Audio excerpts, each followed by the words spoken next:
हमारे YouTube channel दोस्तों हमारे इस ब्लॉगर के घर पे, वहीं पे आके हम लोग साउंड टेस्टिंग करेंगे। ठीक है दोस्तों, अभी हम लोग साउंड बजाएंगे, आप लोग को सुनाएंगे भी।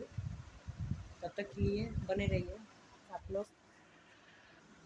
दोस्तों देखिए हमारे पास एक बेस ट्यूब है, यहाँ पे एक स्पीकर है, यहाँ पे एक ट्यूटर है, एक नीचे बेस ट्यूब रखा है। अभी हम लोग बजाएंगे, यहाँ पे मशीन है, देखते हैं कि लोड उठा पाता है कि नहीं। देखिए गाइस,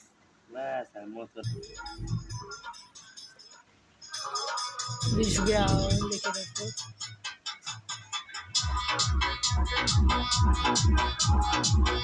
देख सकते हैं गाइस, बहुत खतरनाक बज रहा है।